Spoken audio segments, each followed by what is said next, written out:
Okay, it's 5:01 here in Zurich. I would propose that we start with our introduction round, and then we will have first a presentation about the Datavault Builder part, then about InfoSecure from infoVia. And we are today 3 hosts on this webinar today. My name is Peter Belles. I have background in data warehousing. Since the year 2000, I'm working in finance and telecommunications. Since 2012, working for Datavault Builder. And I hand over to Mike. Good afternoon or good morning, depending on where you are in the world. My name is Mike Kalusik. I'm the Chief Operating Officer for infoVia.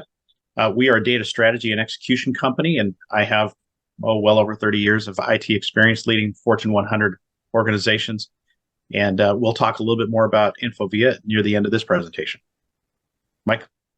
Yes, another Mike Migalski, founder and principal architect here at infoVia. Happy to demonstrate the InfoSecure tool with you today after Peter builds your data vault using Datavault Builder.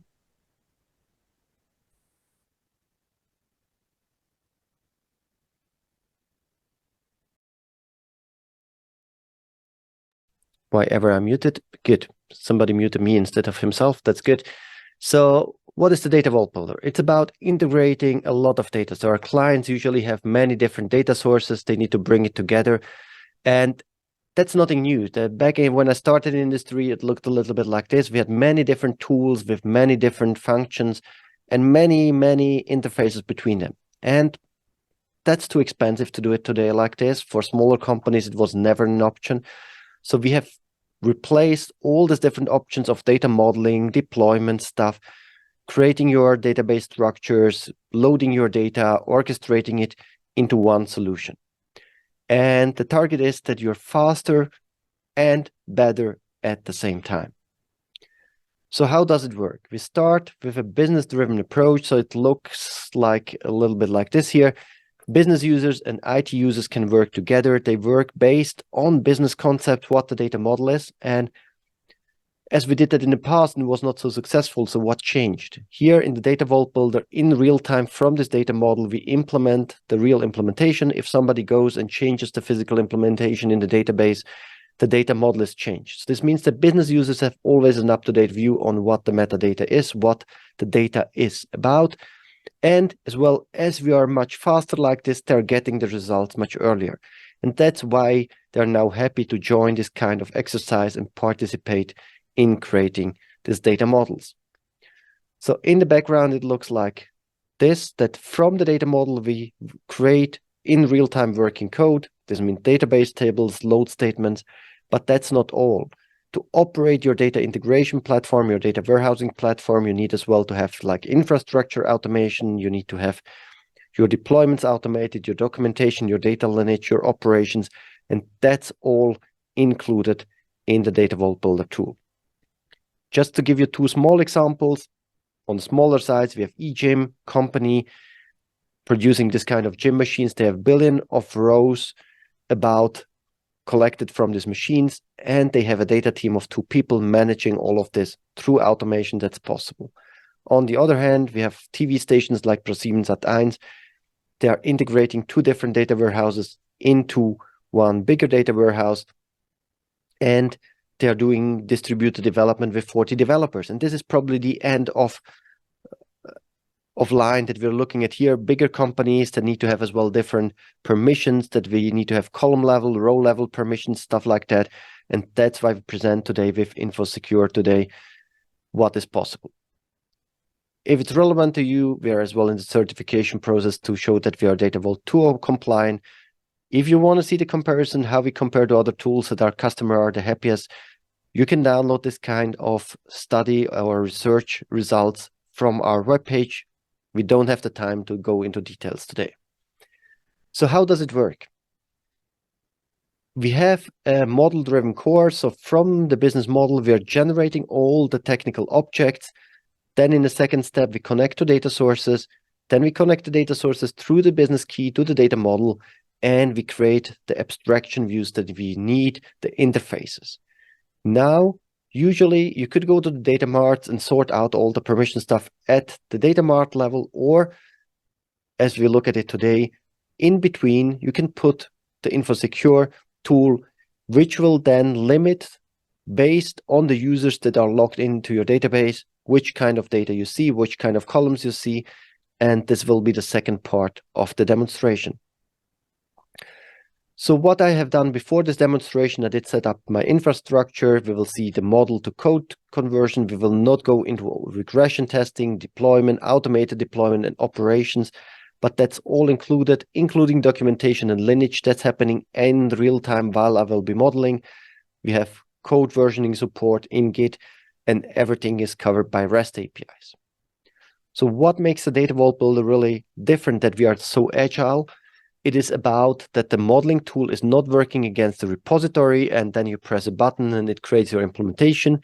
No, it is working in real time directly from the modeling tool to the database. And if you change something in the database, it's in the modeling tool. This is exactly then the level where we create everything, and InfoSecure will connect to our access layer to read the data that we prepared, that we integrated between different systems, that we clean, and then they can apply the security layer to it. This means like creating a concept in the Datavault Builder, in the same second, the corresponding hub table in the database is created. Why do people do that? One point is saving time. The other one, probably as well as important, is reducing risk that your project will not fail because you have a very standardized approach to the solution, and you lower your maintenance costs because we update for you the patterns, we deliver your update scripts for your existing physical implementation, and the tool is fully supported. This means that if your physical implementation changes over time, again and again, we will send you new updated patterns with the new versions of the Datavault Builder and as well the update scripts. And let's jump right away into the live demonstration so we can create what is necessary. So we really start here from a blank sheet, and I will create now all the databases for the second part of the demonstration. So the first bit is that we talk to the business user, and he tells us a little bit about his business process, and he tells us that there is something like a sales agent, and this is in the HR subject area. So we are creating here a concept on our canvas, but in the background, in the database, it's already implemented. The columns are created and it's waiting for the data. So we have one more thing, three more things that we need to add here to our data model. One is the product.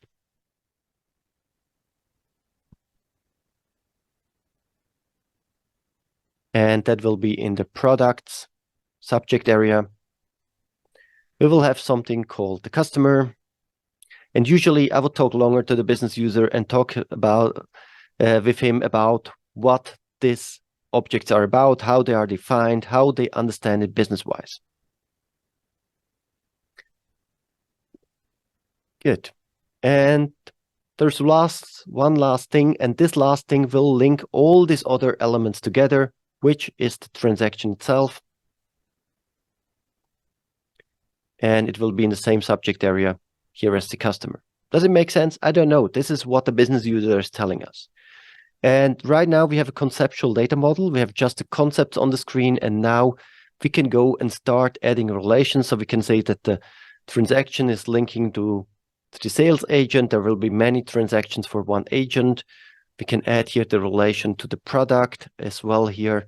Hopefully many transactions for one product, and as well the same for the customer. And all of this was already in the background created at the database level. So now we need to connect it to data. So let's go to the staging area. I have here already prepared the connection to one of my source systems, which is a SQL Server database. I already staged one of the tables to just check if my connection is working. But I can go in here and select more tables I want to stage. It will automatically create the ETL flows. It supports CDC sources. It supports as well Delta loading. But I will skip all of that. We just do a basic implementation to get our first data in an agile fashion down to our consumers. So let's just stage the other tables as well.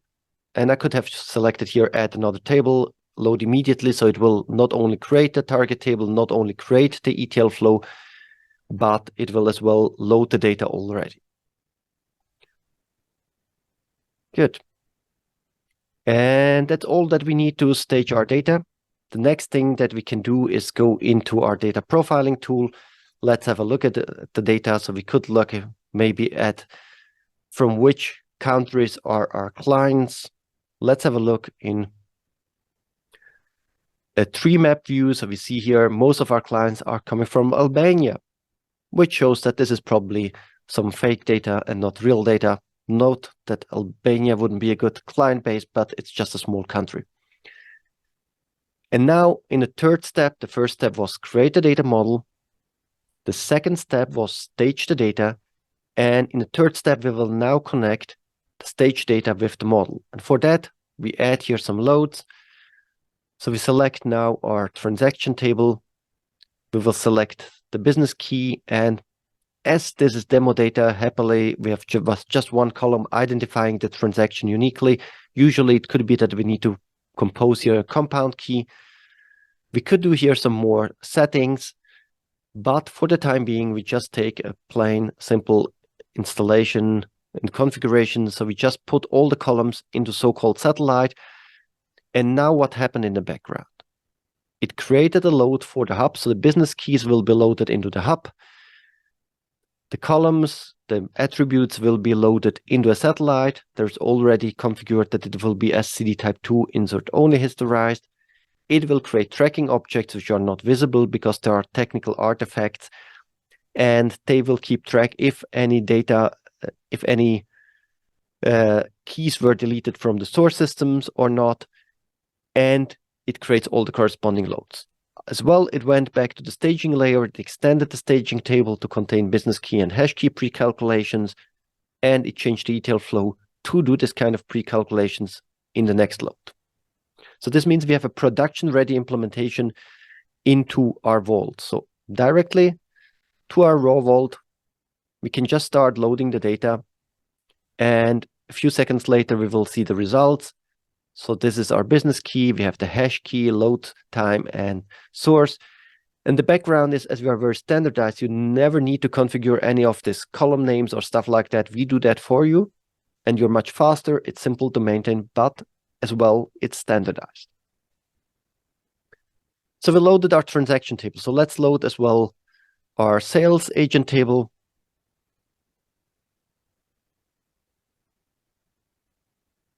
And herein, it's very interesting. We will see it in a second.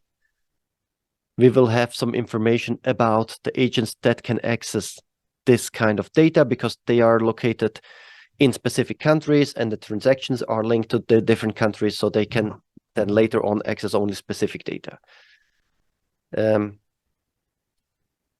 will add here as well the product load. And I will go now really fast that we progress a little bit, but still that fast that everything works. And maybe you noticed that I'm not loading these elements yet, and I'm doing this on purpose so I can show you another feature, because in the background, already a master job was created. So I can go directly to the operations module, and this is the idea of automation with the Datavault Builder, that you don't need to take care of these basic tasks when you model something new to add it to your master job. It will run in parallel, automatically load all the data that you need. So now we have loaded already all the entities on its own. And we will see here in our sales agent table, we have something like the users, and we have here one special user, which is the infoVia user, which matches to Cuba, which we will see later, that can be used to limit the information that this user sees to the transactions from Cuba. Good. Now we need to link the transaction to the different elements. This is done by adding here the foreign key loads. If we go into classical speech, so from the transaction table for the sales agent, we need to find a column linking to that. And this is the agent ID.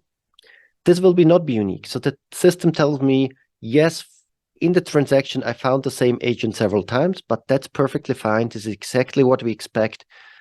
This matches our many-to-one expectation, so we can't create automatically satellite. Still, we could normalize out certain stuff if some information would be dependent only on the sales agent key. So let's add the link load here.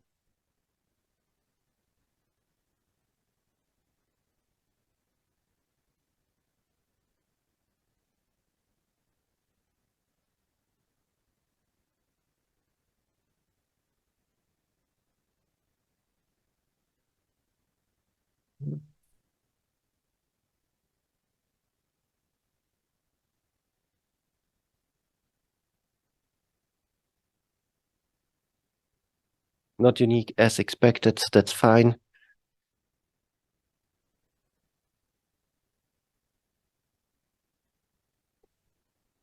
And if I add this last link, this is how long it takes now to create this small data model with 4 entities, relations between them. Yes, the data is very clean, so I didn't spend any time on optimizing my data, stuff like that. But I'm production ready. I can start loading the data and everything will work out. The next step is that we need to do is now create an access to this data, because nobody should ever access your core data warehouse. Doesn't matter if it's their normal form or Datavault model. So what we do as a next step, we go to the dimensional model and we start creating our output. The first thing what I will do, select the grain at which I want to create this output. So I select the transaction and my initial satellite. I select the temporal perspective. Do I want to output the full history or only as of now? And in the background, it will create all the necessary technical objects like pay table, stuff like that, change the master job. I don't need to take care of that. I just need to define what I want. So I first select for the transaction that I want to output data. And let's select just all the columns except of some special technical ones. But additionally, I want to output the relation to the customer. So I go and I drag in the business key of the customer. I go to the sales agent, drag in the business key for the sales agent and for the product. And now the transaction itself has not really a country in it. So what I do is I go to the customer, and from the customer entity, I can select that I want to output here the country, because we know this transaction was for a client in this country, so this will be fine to have a look at. So let's store that. Let's preview how our output will look like. And this is then one part of the data that we will see in the second part of the demonstration. We just need to do the same for the customer.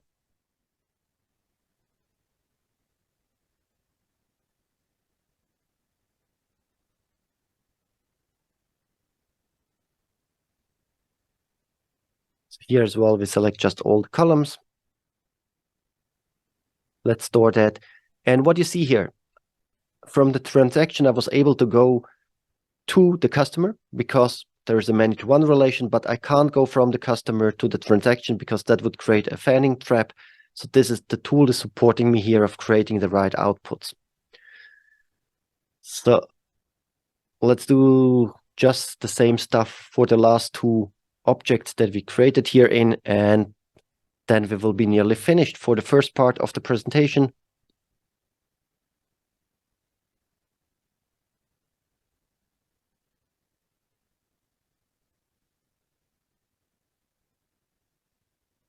And what is missing? The product.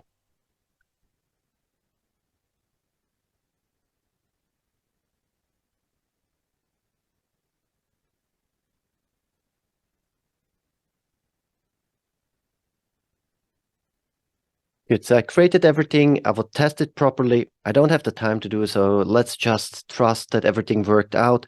And the last thing I do, I will now publish this kind of different layers.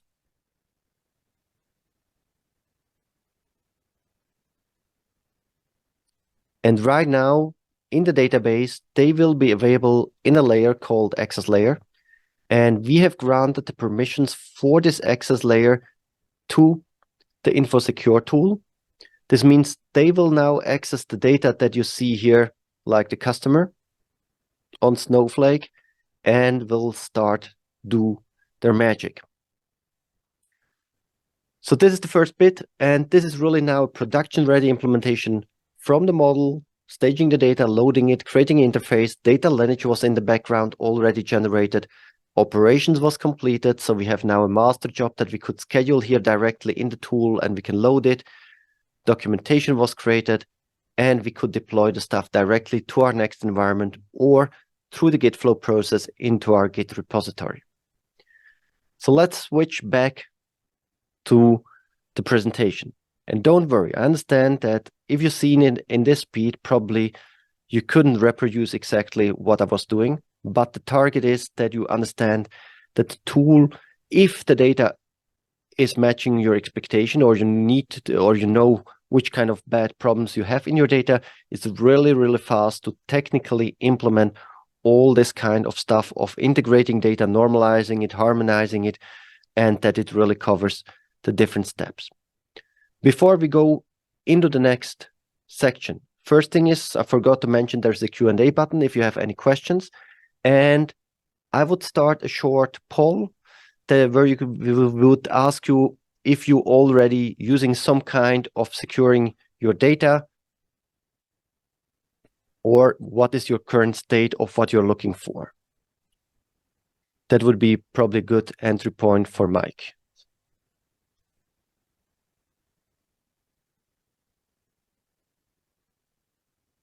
You're on mute, Mike. I was just saying that was lightning fast. That I'm impressed. We're 22 minutes into a demo, and with a fair amount of speaking included, you've been able to build a data vault in 20 minutes or less. Very powerful. Good. So we got some answers for the poll. Not everybody answered, but that's fine as well. So most people say security is implemented within the database. And the second group is telling us we are using a vendor security solution.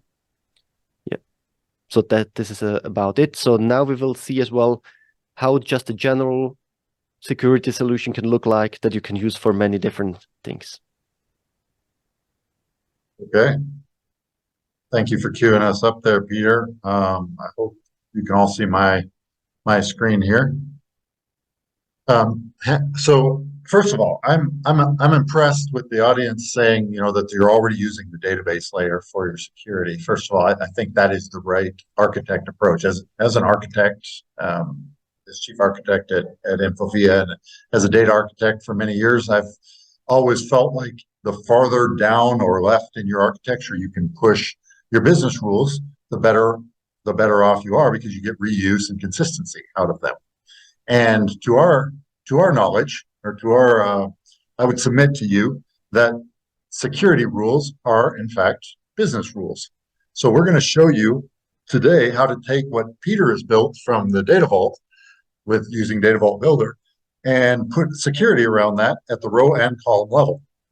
What we have is a snowflake. Add this. There you go. What we have is a snowflake instance here, and as Peter's already showed you, we can look at the raw data for the sales agent. You'll notice that it's in the access layer. So this is, I would submit we would keep the access layer away from the customers, and we would create a new layer called the presentation layer that allows the customers to see the data. Right now, if we refresh the data here, you'll see that we have in the access layer the views that Peter created, product, sales agent, and transaction. And also then in the presentation layer, I've created a secure view called vSecure Sales Agent. So you can see in the raw data here, we've got hundreds of rows from many different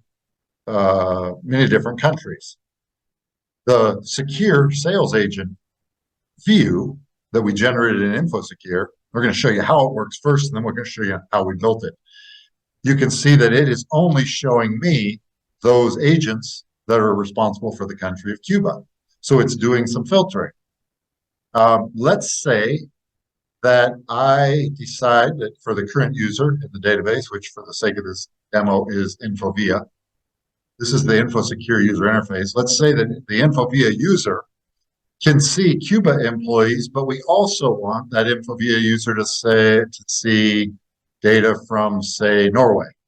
So with a couple clicks there, I added a Norway policy to the current user, and now the same query that returned only Cuba data earlier now returns Cuba and Norway data in just a few seconds. So here we see the agents that are responsible for both Cuba and Norway.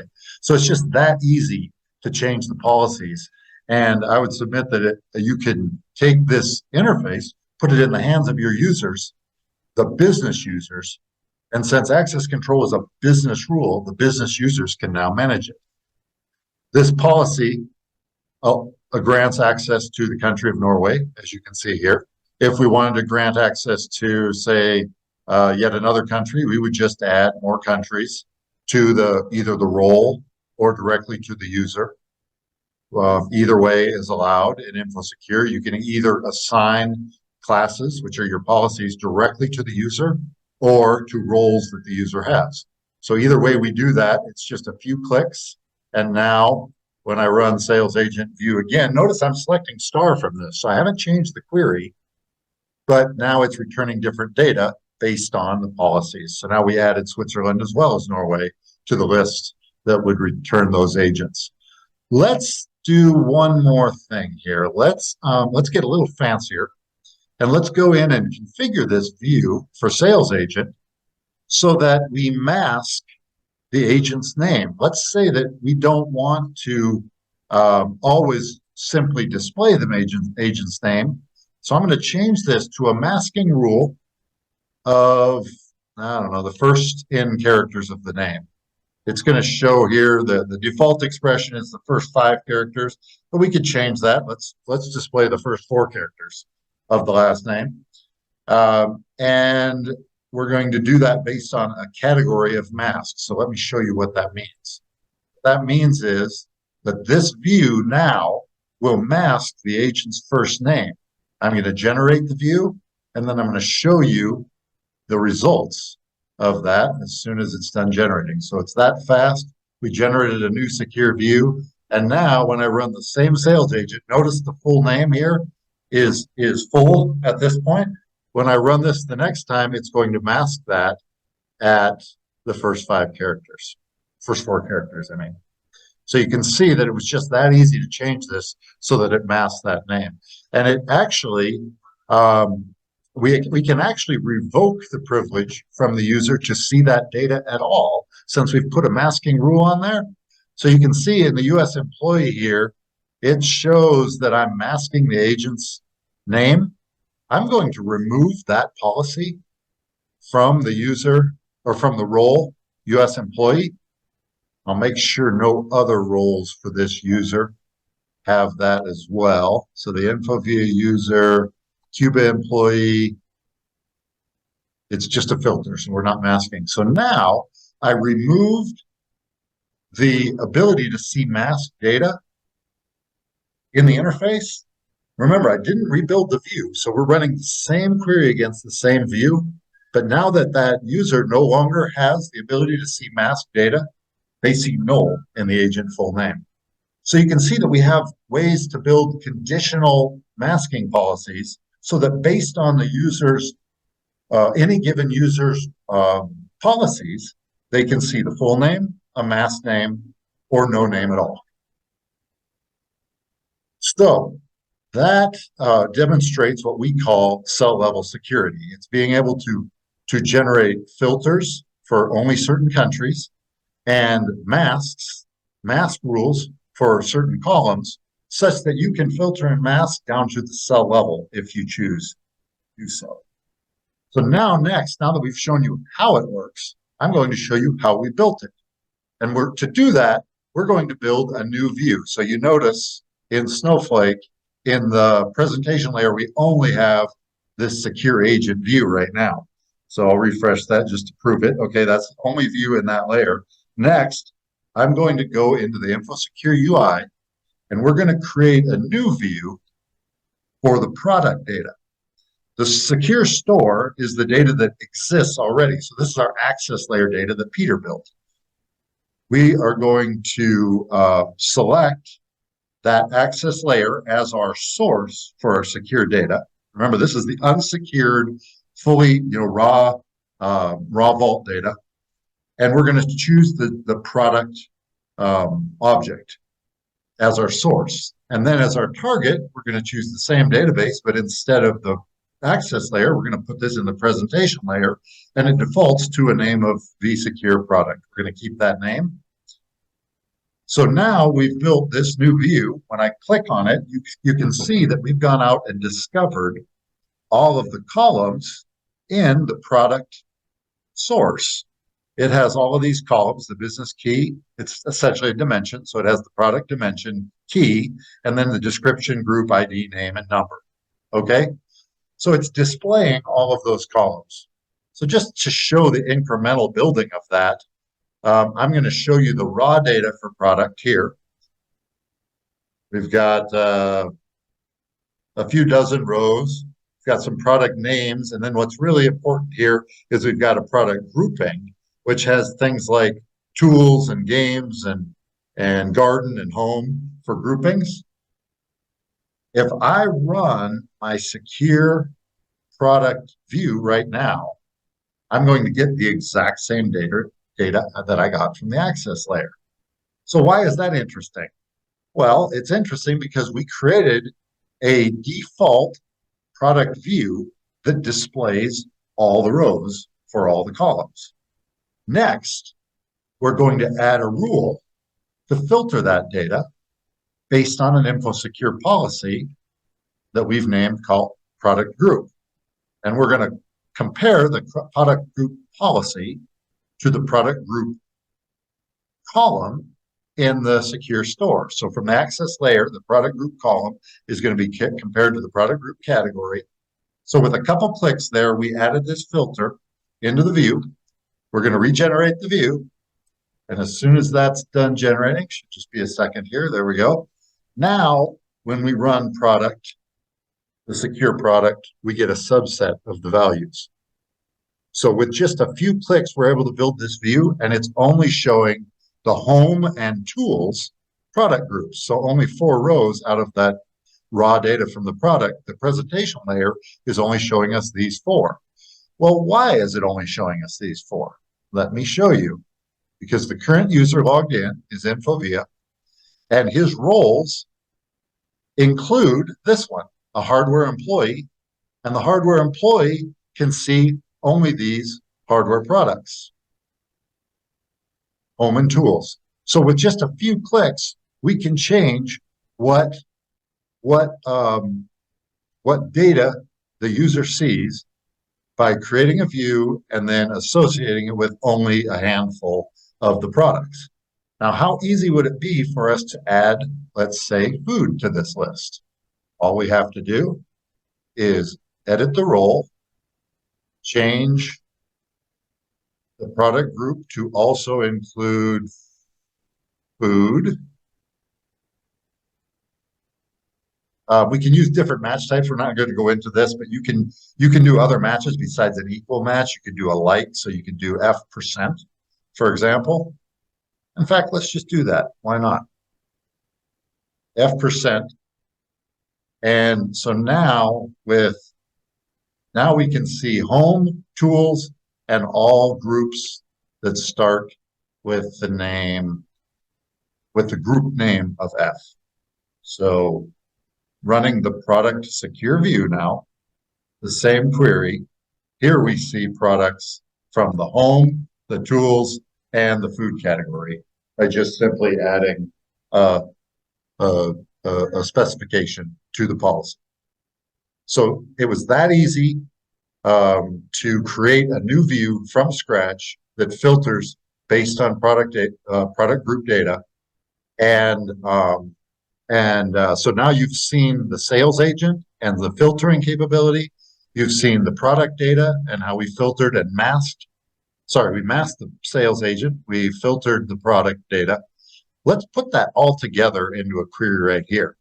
This is a query that joins the transaction data, which is a large set of data. I'm just running this query against the transaction. This has hundreds of rows of transactions for all different countries, and all different product types, okay? Let's join that to our secure sales agent and our secure product that we just showed you as kind of a way to predicate this whole demo to show that we can now use these secure dimensions that we created to also filter our fact data. And so with a simple join between the secure agent and the secure product, I'm now only seeing the product data for those countries, Norway, Cuba, Switzerland, and I guess it's just those three. And then also notice that I'm only seeing the transactions for product groups that include home, food, and what was the other one? Tools. I think there's some in here that are tools. There we go. So you can see that with a simple join, we get a lot of reuse, and there's a lot of power in these virtual, secure presentation layer views. And simply by joining to the transaction on that, you get a filtered and masked set of transaction data that includes only the tool data and only the product group data for those three product groups. And if we also scroll here to the sales agent, there's a sales agent in this transaction, country, there's the sales agent right there. Notice that we don't see any sales agent name. There, his full name is obscured.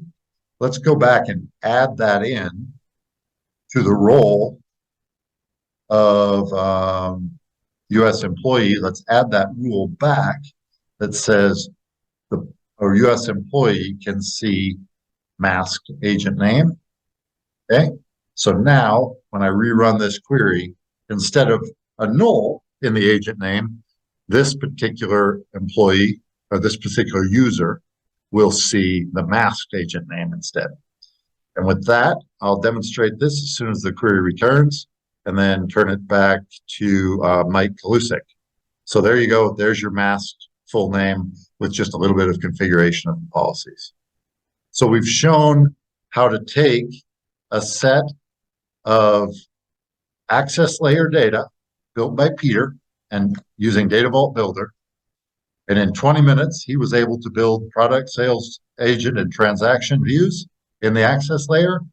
In now less than 20 minutes after that, we're able to add a secure product and a secure agent dimension and also secure transaction with a simple join and show that you can do row level filtering, conditional column masking, and reuse that logic in joining to your transactions. All of that within 40 minutes from zero to secure data vault, ready to be consumed by any end user in 40 minutes. So that concludes the demo of InfoSecure. I'll turn it back to Mike Kalusik now. Great, thanks, Mike. No, truly exciting to see all that we're able to do with both a combination of Datavault Builder to quickly build out a data warehouse solution, and then on top of that, to be able to secure that data very quickly. You know, one of the things that Mike didn't call out is the fact that there are so many pain points today in the industry with sprawling data and with report sprawl, and so many organizations have a wealth of information in their data warehouse, but they're just terrified to share it because they don't know who's going to see that data and what they're going to do with it. With a product like InfoSecure, you're able to go in and have these fine-grained policies around roles so that you can share your data broadly, and then your organization can turn that data into true business opportunities that are going to generate additional revenue, where in the past you've been afraid to take those risks and it's caused you to miss out on those opportunities. So Mike, if you could stop sharing, I'll start sharing my screen. Go ahead. And so I just want to talk briefly about infoVia as an organization. Apart from the excuse me, apart from the InfoSecure product that we have. We are also a services organization that are experts in providing data strategies to large organizations as well as small organizations and startups and so forth. And so I'm just going to take a few minutes to walk through a little bit about what makes infoVia unique. So our general strategy is really to empower organizations to put together a comprehensive data strategy, to understand what that looks like. It's not just, hey, I need to build a data warehouse, but it's, I need to build a solution that's going to create opportunity and then provide a return on investment back to our organization. So that includes, an overall strategy. It includes a data warehouse. It includes the governance around that data warehouse, presenting data catalogs to your people or access control and so forth. It's managed services so that you have someone that's there ensuring that the data is loading throughout the night so that all those reports are fresh and up to date when all of your executives come in first thing in the morning. And then it's also, additional things that we do like training employees on Datavault best practices, how to utilize automation tools like Datavault Builder, and providing BI design and development capabilities and things like that as well.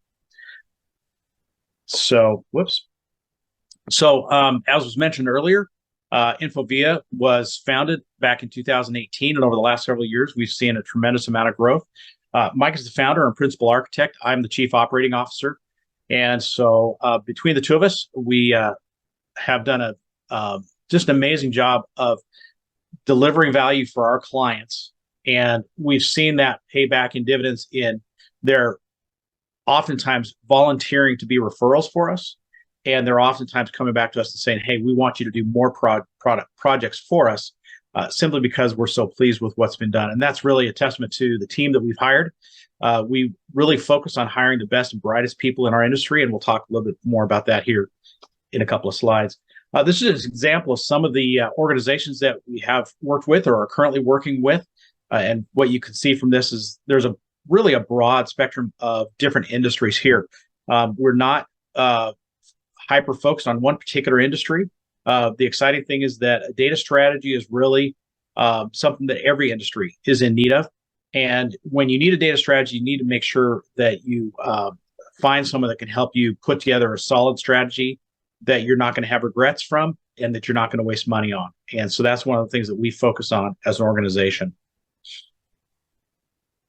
Some of the things that set us apart is across our team. I recently did a poll with our team, and we have really almost 40 different industries that we have experience in across our team, which is really phenomenal and kind of unheard of in this kind of space. We heavily focus on Datavault. We believe in the fact that Datavault is really the newest, best way to implement a data warehouse strategy. And we oftentimes will help our clients migrate from old Kimball data warehouses and so forth. We also emphasize the value of creating a data ops pipeline and implementing data access strategies early on in your development lifecycle. We have strong partnerships around the world. Datavault Builder is a great example of that. We've been partnering with them and helping to grow their product base and client base around the world as well. And so we also work with all of the common data platforms out there. So whether it is Snowflake, Databricks, Azure, AWS, and so forth, we also help migrate a lot of clients off of some of the older platforms like Teradata and so forth.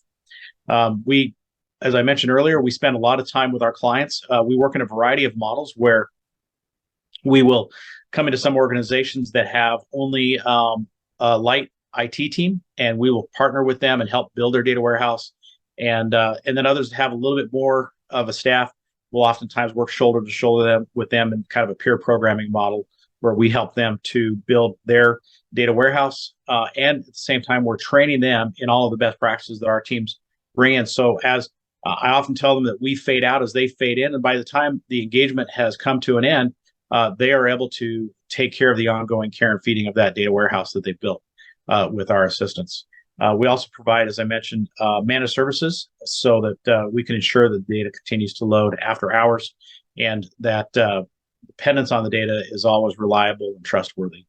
As I mentioned before, we have some fantastic people on our bench, and the proof is really in the pudding. And what I mean by that is, as you can see in this bottom right box, we've never had a failed project.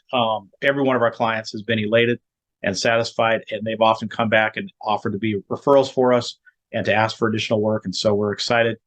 We've seen a tremendous amount of growth as a result of that, and we have continued to gain credibility in the industry and around the world. And so we're excited to continue to partner with organizations. We have a lot of exciting large organizations in the pipeline right now that we're looking forward to getting started with as well. And let me talk a little bit about, when we come to engage with a new client, oftentimes we hear the same things. We go to conferences all the time. We talk to people that are really looking for a new data strategy. And a lot of times they're really sharing the same pain points. They've got data silos across their organization. The data's fragmented. They have multiple sources of truth. They need to bring in some form of data governance, either for a compliance and regulatory reason, or simply because they want to be able to build out data catalogs and share that with their organization so that they can get greater use out of their data. Data quality is just a persistent problem across most organizations.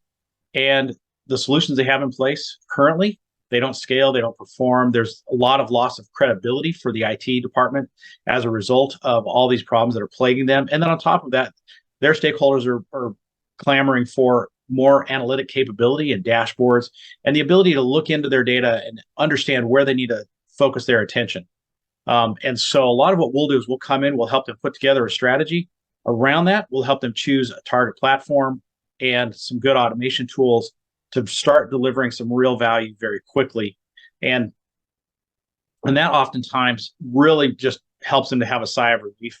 As I mentioned, when we talk to people at conferences, so often there's just a lot of head nodding because they see it, they get it, and they see that we resonate with where they're struggling, and we start putting those solutions together very quickly for them. And then they're starting to gain credibility back in their IT departments and across their organizations as well, as we start to execute. So what makes infoVia a little different from all the other consulting shops that are out there? Well, one thing is we look at a data strategy very holistically. When we go into an organization, a lot of times they'll say, hey, I need a data warehouse. And we say, okay, well, let's agree on that, but let's also talk about what else goes with the data warehouse. You're going to need some data governance. You need to bake in some access control, obviously, because you want to be careful about who's going to see that data. You need to have a BI layer so that you can deliver some, actionable analytics out of that data warehouse. And you probably need some data science as well, whether it's AI, machine learning, large language models, whatever it is that you're trying to do. Ultimately, what you want to do is you want to mine your data for those nuggets that are not always so easily achieved, but still hold tremendous value as well. And a lot of the way that we do that is we future-proof the solutions that we bring to the table. Yes, there are things that have been done for the last 20, 30 years, and they've been done very well. But as things evolve, new and better ways come along. And so we have better tools today. We have better methodologies. And that's one of the things that we focus on. We want to make sure that as our clients are looking to invest heavily in their data strategy, we want to make sure that 5 years down the road, they're not finding themselves having to reinvest because they chose something that was old and tired. Rather, they've got something fresh and new, and it has a lot of runway in front of it. Another way we do that is we look at the big picture. We're looking at these organizations and saying, how can I formulate a strategy today based on everything that's going on across your organization and across your industry, and really where you're headed as an organization, 5 to 10 years down the road. Because ultimately, we want to build a solution that's going to continue to naturally evolve, and it's not going to look like this patchwork quilt over time because we didn't have the foresight to anticipate where the organization was going. The other big piece is we really emphasize early ROI. We know that when an IT leader goes and asks for budget, a lot of times it's a significant spend. They're really putting a lot of their political clout out there with their leadership, trying to justify that they've made a solid decision. And we want to help them get some quick wins out of that and start delivering value back to the organization quickly. So we empower our stakeholders and these organizations that we work with so that they can get those quick wins and so that they can continue to build credibility across organizations so they can continue to reach out to other departments in the organization to repeat the successes that they've had early on. And a lot of that really, as we wrap around the left side of this diagram here, what we really see is it comes down to the team that we brought to the table. We're heavily focused on hiring the best and brightest. A lot of the people that we have on our bench are true thought leaders. They speak at conferences. They have international recognition. They really know what they're doing. And that's really important when selecting an implementation partner, because you could either hire somebody that has a small army of low-cost engineers that can just crank out code, or you can bring someone to the table that's really going to help you get it right the first time. They're going to help you think about the stuff that you should be thinking about, but you just don't know what you don't know. That's where our team comes in, is they're the ones that are going to help you get it right away. They're going to say, hey, here's what you need to be thinking about, and let's put a strategy and a roadmap and a project plan in place that's going to really help you to be successful. And you're not going to have to go backwards. You're not going to have to re-architect. You're not going to have to second guess yourself because you have the expertise. We've built over 36 large enterprise data warehouses around the world. And so this is definitely not our first rodeo. We've done this several times. We've learned the mistakes that most organizations make, and we help future organizations avoid those same mistakes. So just a couple of examples of some great success stories we had. We had a large real estate investment company came in. We trained their staff who had never seen Datavault before. We trained them on how to build a Datavault, how to use automation tools. And in less than a year, they had delivered over $250,000 in a return on their investment. Similarly, we have an oil and gas organization that we are currently working with. They haul millions of gallons of fuel around the country, and they have IoT devices on their trucks, and we help them bring that data in real time so that we can then provide analytics around how their drivers are doing, how much product they're moving, and all of the Department of Transportation compliance and so forth that goes along with that. So definitely a very complex implementation there. A global equipment rental company. We're currently working with them to move all of their data. They have 15, 20 years of data in Teradata. We're moving it all to Snowflake, and we have to do it with zero downtime. And that's been a fantastic project. It's just about done. And we're seeing that there's a tremendous amount of appreciation for all that infoVia has brought to the table, because as they've learned, when you have that much history with your data warehouse, you have a lot of variableness. And we've seen that come through, and we've helped them navigate all the different ways that people have implemented code and structure and metadata and so forth in their data warehouse over the last 15 to 20 years. And we're helping them to get to that new, better target platform without missing a beat. And then lastly here, working with a state higher education organization. We are helping build out a data warehouse for all of the universities and colleges within that state. They have a lot of regulatory and reporting requirements that require aggregation of all of that data. It's across multiple source systems and a lot of variableness across those, because they have a combination of junior colleges, universities, and so forth. And we have to bring all that data together in order to help them with that reporting requirements. So it's exciting to see how that's coming along for them. And again, these are just people that have just been super excited to see the success and help them themselves to build more credibility and to deliver value back to their organizations. So with that, encourage you to visit our website, learn more about what we've discussed here today, learn more about InfoSecure as a data access solution. And with that, I'm going to open it back up to all of our panelists here and open it up to any questions that anybody might have.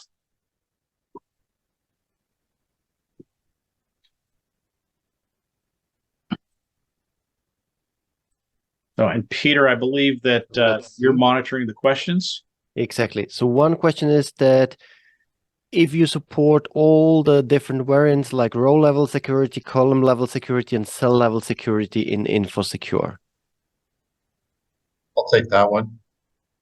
Yes, we do. And maybe more important than that, we support them in all major relational database management systems. So if you create policies to deploy on your, say, Snowflake data warehouse, but you also want to deploy them on your legacy Oracle data warehouse and your source system SQL servers, we can do that with the same set of policies. That's really cool.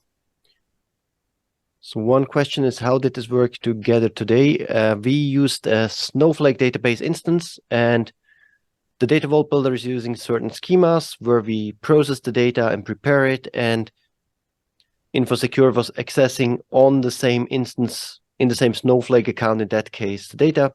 If we would have been in the same region with our two accounts, we could have implemented something as well like data sharing. But as we are not having our accounts in the same region, we have chosen just to work in one of them. So we don't need to do any data replication because, yeah, setting up everything in 40 minutes, implementing a data vault and the secure layer would be probably too much then. But yes, for sure, that would work as well.